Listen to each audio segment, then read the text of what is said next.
Boa noite a todos. Iniciamos mais um trabalho espiritual do TCR Canto de Interlagos. Eu os convido a pegarem um copo ou garrafa com água para que sejam fluidificadas pela equipe espiritual, colocando o remédio, o lenitivo necessário para cada um de nós. Então vamos buscar um lugar onde você possa ficar em silêncio, onde você possa se recolher.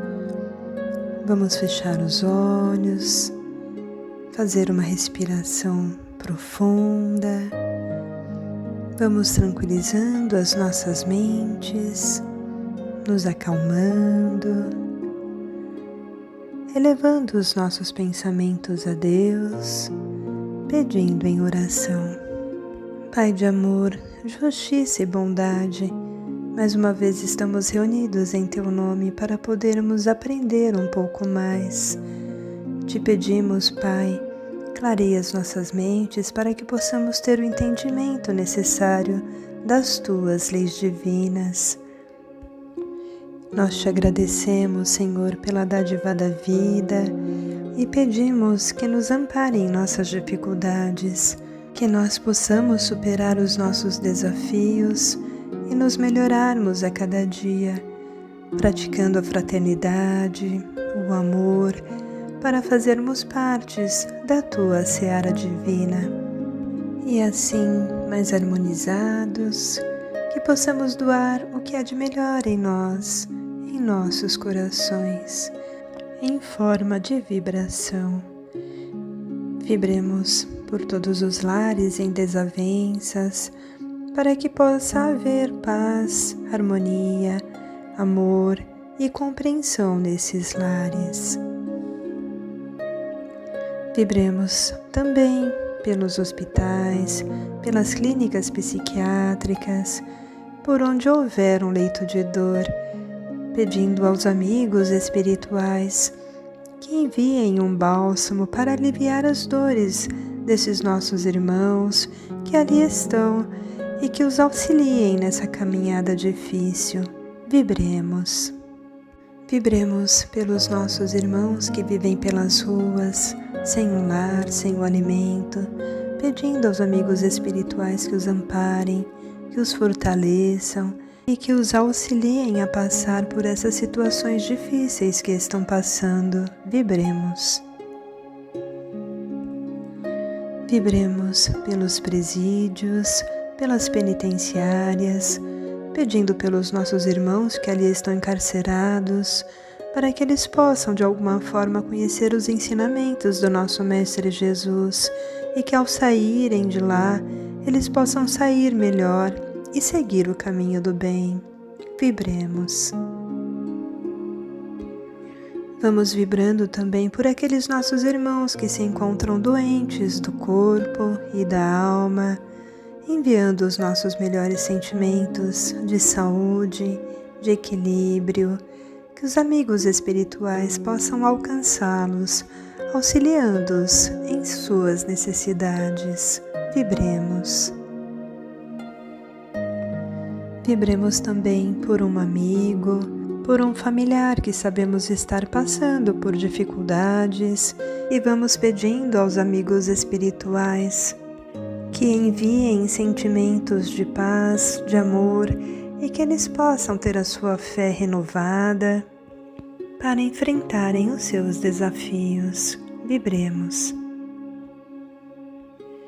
E agora vamos mentalizando a figura do nosso Mestre Jesus em toda a sua bondade, o seu amor, envolvendo o nosso planeta Terra em uma luz intensa, repleta de paz, de harmonia, pacificando os corações de todos os habitantes. Vibremos.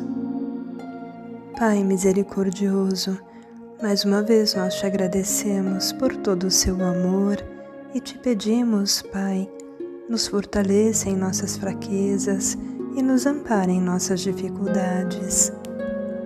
Que possamos ter paciência, benevolência com o nosso próximo, em casa, no trabalho, e que possamos seguir fortalecidos em proteção nos dias que se seguem. Que assim seja, graças a Deus. Fé e equilíbrio em todas as direções.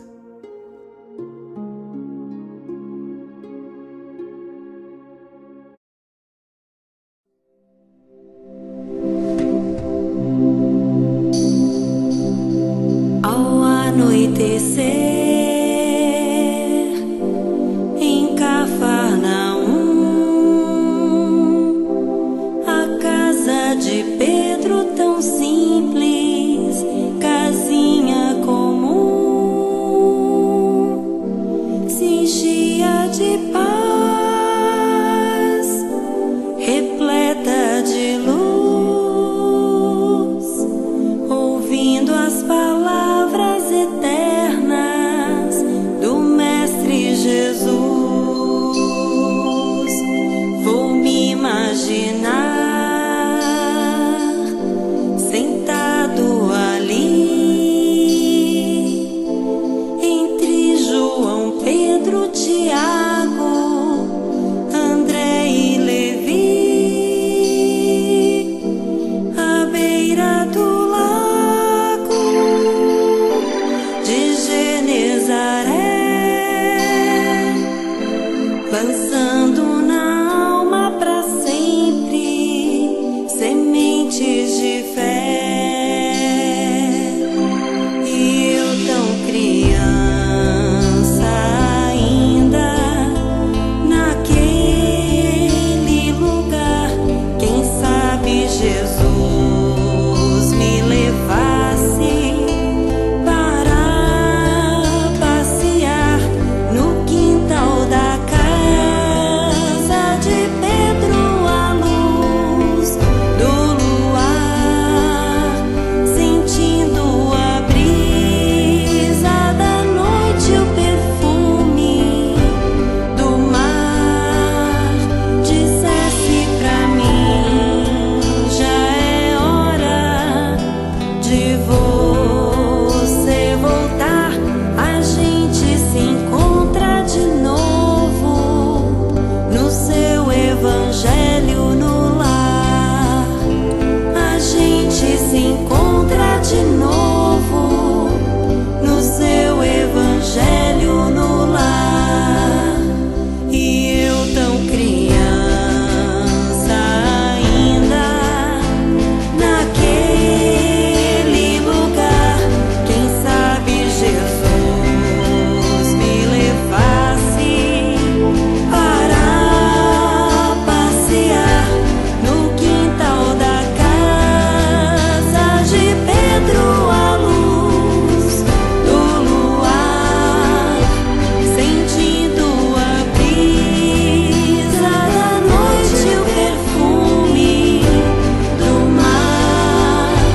Dissesse pra mim, já é hora de você voltar.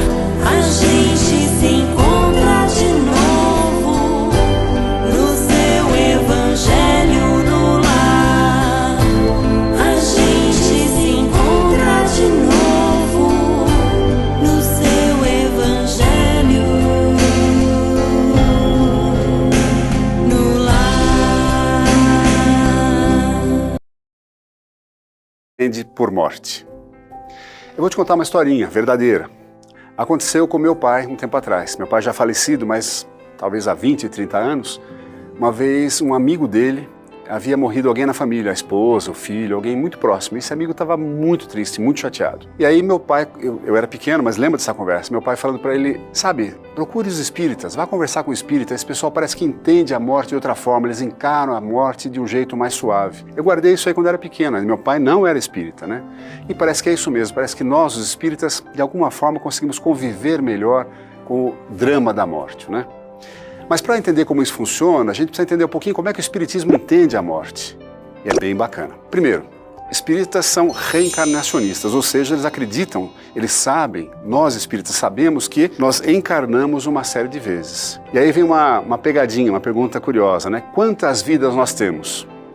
Bom, eu diria que nós temos apenas uma vida. Nós, do espiritismo, sabemos o seguinte, o espírito é criado simples e ignorante, lá atrás, por Deus, Deus cria o espírito em certo momento. A partir daí, nós vamos encarnando, desencarnando, encarnando, desencarnando, encarnando, desencarnando, ou se você quiser, nascendo, morrendo, nascendo, morrendo, nascendo, morrendo, tanto faz a palavra, mas é isso que acontece conosco. A cada encarnação nós vamos evoluindo, a cada encarnação nós vamos melhorando. Melhorando em quê? Intelectualmente, na forma como nós compreendemos tudo ao nosso redor, estudando, portanto, e também melhorando moralmente, melhorando as nossas ações, o nosso modo de conviver com os demais, sendo mais corretos, mais leais, mais próximos, mais caridosos, né? Isso é encarnação. E o que tem isso a ver com a morte?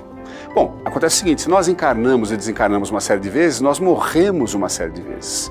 Então agora volto à pergunta original, como é que o Espiritismo entende a morte? Entende da forma mais tranquila e natural possível, como de fato é. Cada um de nós, ao morrer, cada um de nós, melhor dizendo, ao nascer, está pré-determinado que morreremos, ou alguém não morrerá. Todos que você ama morrerão. Você morrerá, eu morrerei. Alguns dos que você ama morrerão antes, alguns que você ama morrerão depois, não é? E aí vem uma coisa curiosa também, a gente sempre acha que o mais idoso morre antes, que o mais debilitado morre antes, mas nem sempre. Às vezes o mais jovem, o mais saudável, morre antes do mais idoso e mais doente. E a gente é surpreendido. Então tudo isso para dizer o seguinte, o Espiritismo entende a morte como apenas parte da vida, apenas um processo natural da vida. Chega um momento que aquele corpo, aquele organismo vivo, já não sustenta mais a vida, não pode mais continuar tendo vida ali, passou do prazo de validade, por assim dizer. E a morte nada mais é do que isso apenas. O corpo já não serve mais, o espírito sai e continua vivo.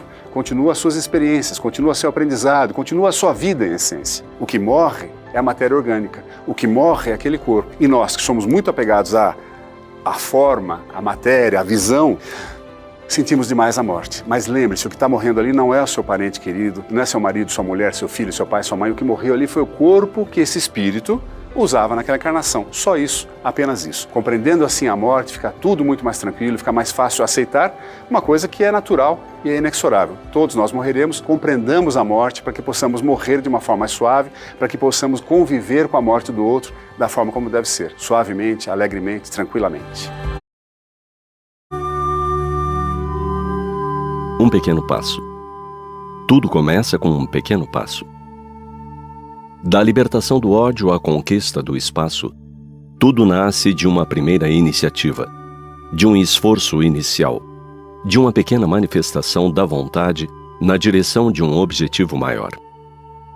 Vontade e não desejo, pois muitas vezes nosso eu gostaria ou tenho vontade não passa de desejo passageiro, um querer adiado que nos invade no momento e logo desaparece timidamente. Observamos as pessoas virtuosas e dizemos, gostaria de ser como ele. Admiramos os expoentes, contemplamos as boas almas, e num misto de lamento e inveja expressamos, quem sabe um dia. Todo virtuoso começou com um primeiro passo. Todo gênio foi um dia alguém que brigou com sua incompetência, e insatisfeito, continuou tentando até conseguir os primeiros resultados.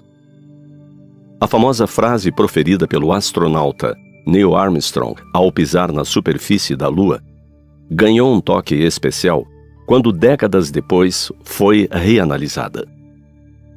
Pesquisadores, tornando a ouvir os áudios originais com programas de última geração, encontraram o artigo A antes da palavra man. Assim, o dizer original tornar-se-ia um pequeno passo para um homem, um grande passo para a humanidade. Armstrong fala de seu passo, que simbolizava também o de muitos que haviam trabalhado para que ele estivesse ali. Porém, destacava a importância daquela pegada. Vejamos o quanto cada passo pode significar, sem mesmo sabermos naquele exato instante. Podemos estar fazendo um movimento neste momento, uma breve iniciativa, sem perceber, mas que terá consequências importantíssimas em nosso futuro. Se pensarmos como espíritos imortais que somos, como seres que atravessam eras e eras, vivenciando experiências educativas, cada pequeno passo é uma semeadura.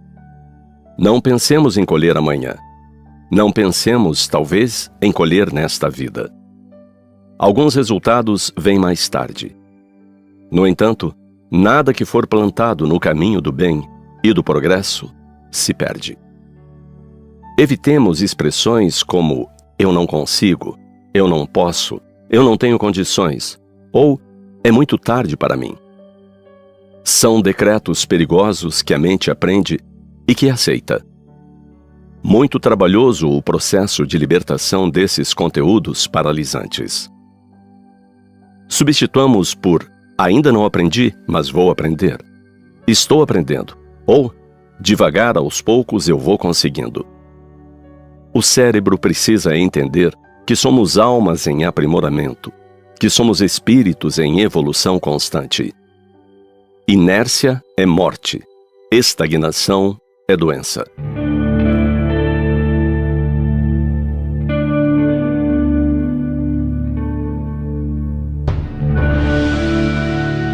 Coloquemos essa força poderosa da alma, que é a vontade, para dirigir nossa vida. Tenhamos iniciativas a todo instante, mesmo que aparentemente insignificantes.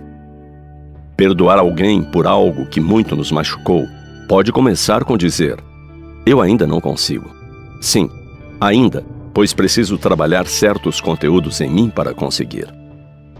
Trocamos o nunca pelo ainda. Um pequeno passo. Cada dia é um pequeno passo. Se nos propusermos a nos observar, a nos aprimorar, a não nos deixarmos levar pelo desânimo destruidor. Um pequeno passo que nos levará longe. Um pequeno passo. Vamos à reflexão do livro Pronto Socorro, escrito pelo Chico Xavier, ditado pelo Espírito Emmanuel. Tem como título De Imediato. Então nós temos que saber que se alguém nos ofendeu, perdoa, vamos perdoar. Se você feriu o outro, peça desculpas de imediato. Não deixa para depois, né, para pedir desculpas. Porque ressentimento e remorso são atitudes negativas para todos, né?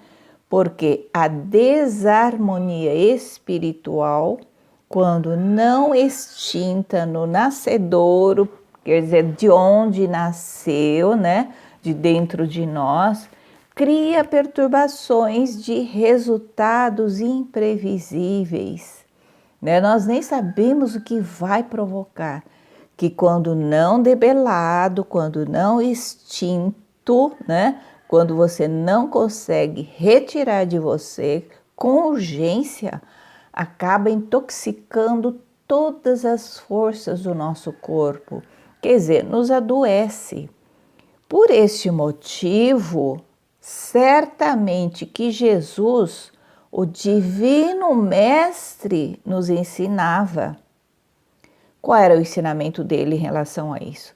Reconcilia-te com o teu adversário, enquanto estás a caminho com ele, senão, porque muitas vezes pode nos desarmonizar totalmente e acaba não permitindo que a luz da compreensão nos possa guiar. Quer dizer, a luz divina nós não conseguimos fazer com que entre nós, para nós podermos perceber, compreender, perdoar e amar a si mesmo, principalmente para se expandir para o próximo irmão.